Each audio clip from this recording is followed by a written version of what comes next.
Voici le soir de l'Épiphanie. Parfois, parfois je me sens d'une manière qui pourrait paraître étrange à certains. Je vais décrire quelque chose que je vivais quand j'étais jeune, et puis vous raconter à présent. Quand j'étais séminariste, avec d'autres séminaristes, on avait l'habitude, souvent, de partir la fin de semaine au monastère, le vendredi dimanche au monastère. Donc on partait vendredi après les cours au séminaire et on allait au monastère. Et au monastère, les offices étaient tellement intenses, malgré qu'entre les offices, surtout les samedis, on se tuait au travail. Hein, c'était vraiment très fatigant. Mais le fait que tout le vendredi dimanche soit parsemé des offices liturgiques qui culminaient par la messe du dimanche matin, tout semblait tellement extraordinaire. On se sentait au ciel. Et j'ai envie de dire que maintenant, il m'arrive de me sentir de la même façon. Il y a eu les offices de Noël qui ont été très intenses. Et malgré que je devais me lever très tôt pour aller au travail tous les jours, n'empêche, tout était rythmé par ces offices liturgiques. Et quand on est là, on est au ciel. C'est pas la même chose qu'un programme artistique. Également quand j'étais jeune, encore plus jeune, je me rappelle que parfois on préparait tout un montage pour la fin de l'année scolaire ou pour Noël. Et du coup, on répétait tous les jours. Il y avait les scénettes à répéter, les chansons à répéter, il y avait tout ça. Mais tout cela était vide. Il y avait bien sûr cette joie de la chanson et des scénettes, mais ce n'est pas la même chose. Le fait de vivre les offices liturgiques, c'est quelque chose de totalement extraordinaire. Parce que l'être humain, il n'est pas que corps. L'être humain est aussi esprit. Et quand l'esprit arrive à prendre le dessus sur le corps, nous vivons ici sur terre un avant-goût du ciel.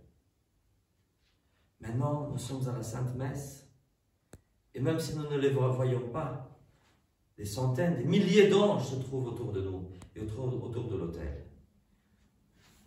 Pourquoi? Parce que le roi de gloire, le créateur de l'univers, le roi de gloire, va venir sur cet autel, va descendre sur cet autel. Et les anges, figurez-vous, ne peuvent pas communier. Ils n'ont jamais commis de péché et pourtant ils ne peuvent pas communier. Nous, qui sommes des pécheurs pardonnés, nous avons cette grâce de pouvoir communier au corps et au sang du Christ. L'épiphanie, qu'est-ce que c'est l'épiphanie? Ce sont trois choses. Qui sait me dire?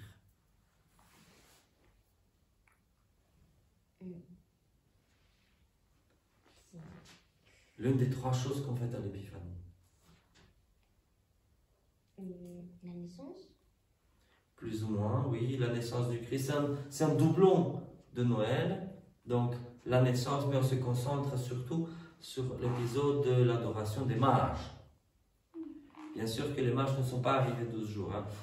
Souvent, certains donnent l'impression, mais c'est historiquement impossible. Hein. Donc, la Vierge Marie, Joseph, la famille sainte, ils arrivent. Puis, il y a la naissance de Jésus qui se passe dans une grotte étable. Il ne faut pas croire qu'ils ont attendu 12 jours là, dans le froid. Attendu 12 jours, il faut attendre à 12 jours, hein. Ne bouge pas, hein, parce que faut qu'ils viennent les rois mages. Non, ils sont arrivés probablement le lendemain après l'accouchement, ou même la nuit même. Plutôt la nuit même, puisqu'il y avait l'étoile. Ils sont arrivés en même temps. C'est juste qu'à l'épiphanie, on se focalise davantage sur cet aspect de la nativité qui est l'arrivée des rois mages. Ok, donc la nativité, arrivée des rois mages. Quoi d'autre? Qu'est-ce qu'on fait d'autre? Les noces de Cana, on vient de chanter. Hein, je viens de lire l'évangile. Hein.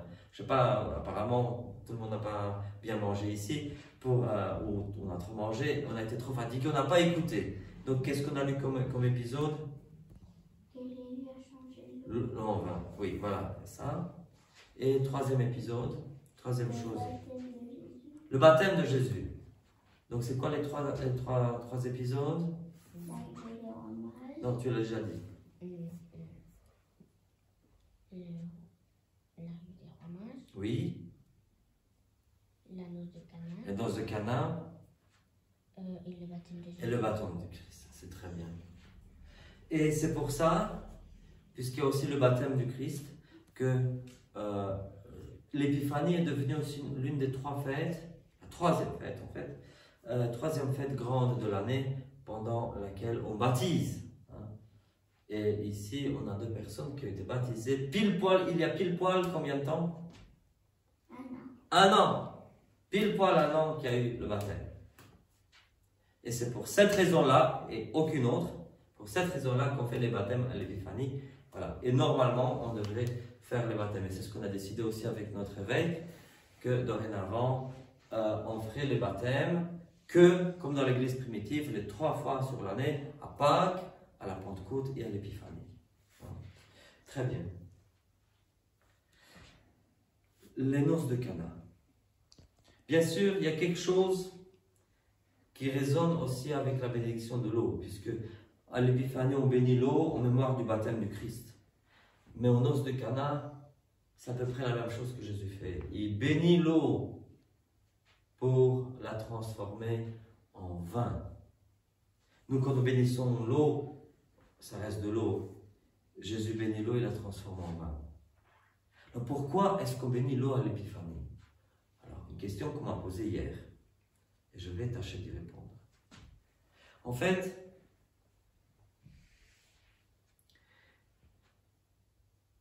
au 1er siècle, il y a une hérésie qui était déjà vieille de 300 ans à cette époque-là.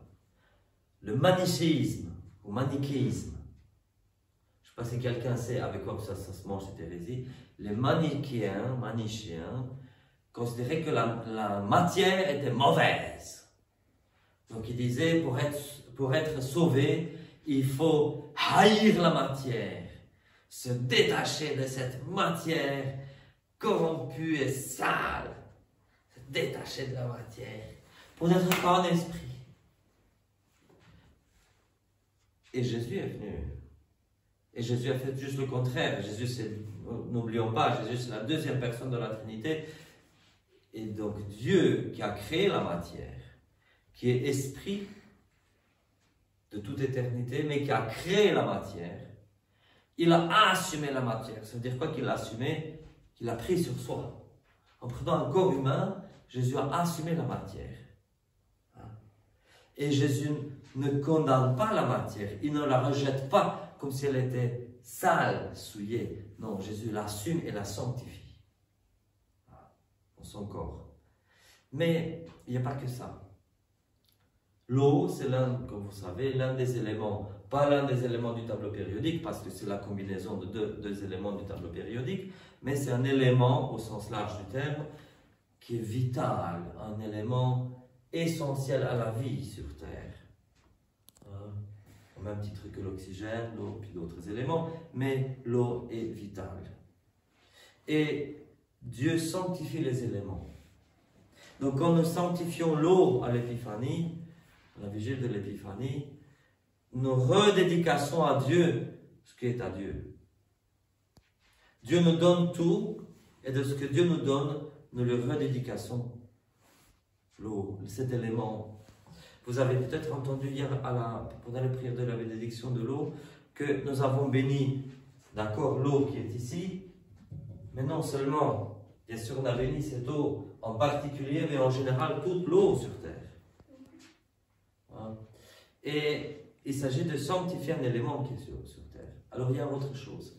Dans l'une des prières que nous avons lues à la vigile de l'Épiphanie et qui reviendra le 6e dimanche de l'Épiphanie, et on prie une très belle prière le 6e dimanche de l'Épiphanie, il dit Dieu Tout-Puissant de le Fils est venu pour détruire les œuvres du diable et faire de nous tes fils, tes héritiers. En descendant en corps humain, en descendant ici sur terre, Jésus a détruit l'œuvre du diable. Parce que les démons, qui ont constitué à peu près un tiers des anges que Dieu a créés, se sont révoltés contre Dieu. Et une fois qu'ils ont été chassés de la présence de Dieu, qu'est-ce qu'ils ont fait? Ils viennent rôder sur terre. Et donc ici sur terre, ils essayent de tromper les animaux, les humains, tout. Et donc, en sanctifiant l'eau, nous chassons, hors de l'un des éléments essentiels de la planète, nous chassons les démons de l'eau. Parce que toute la création de Dieu doit être exorcisée. C'est-à-dire que les démons doivent être chassés. Et pendant son ministère sur terre, l'une des choses principales que Jésus a faites, avant même de guérir les maladies, c'était d'expulser les démons. Parce que l'un des buts de l'incarnation, l'un des buts de la descente de Jésus sur terre, c'était de détruire les œuvres du diable. Bien sûr, l'œuvre suprême, c'est le sacrifice sur la croix. Et en payant le rachat pour nos péchés, il nous a détachés complètement et définitivement du démon qui veut nous tenir enchaînés. Alors, il y a quelque chose de très mauvais, je passe à notre thème ici, très mauvais dans les contes et les légendes. Alors, les contes et les légendes présentent les démons en enfer comme des instruments de Dieu qui torturent les âmes. Non! Les démons ne sont pas des instruments de Dieu qui torturent les âmes. Les démons sont eux-mêmes ceux qui sont tourmentés. Ce sont les premiers qui sont tourmentés. Non pas parce que Dieu veut tourmenter, mais ils se sont condamnés eux-mêmes. C'est eux-mêmes qui ont refusé la présence de Dieu. Et en se détachant de Dieu, ce sont eux-mêmes qui se tourmentent. Dieu n'a pas créé l'enfer. Ce sont les êtres vivants, démons, humains, etc. Les êtres vivants qui se créent l'enfer en refusant la présence de Dieu. Tout simplement. Et donc du coup, par jalousie, les démons veulent entraîner toute la création à la perte, à la perdition. Et donc, en sanctifiant l'eau, que ce soit dans une rivière ou ici. Dans une rivière, c'est plus évident, on est en pleine nature. C'est pour dire, on chasse de la nature toute influence du démon qui veut prendre place ici. Et nous redédicassons toute la création à Dieu. Jésus est descendu dans le Jourdain et par sa descente au Jourdain, il a sanctifié l'eau du Jourdain. Il a sanctifié la création tout entière. Jésus n'avait pas besoin de baptême. Pourquoi il s'est fait baptiser? Parce que, en tant que représentant de toute la création, représentant de l'humanité, il s'est fait baptiser pour nous. Et au nom de tous les êtres créés, il a reçu ce baptême sur la création. Amen.